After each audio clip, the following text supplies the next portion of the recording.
فليقاتل في سبيل الله الذين يشرون الحياة الدنيا بالآخرة ومن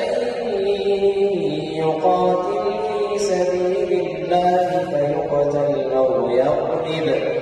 فسوف نؤتيه أجرا عظيما وما لكم لا تقاتلون في سبيل الله والمستضعفين من الرجال والنساء والولدان الذين يقولون ربنا أخرجنا من هذه القرية الظالم أهلها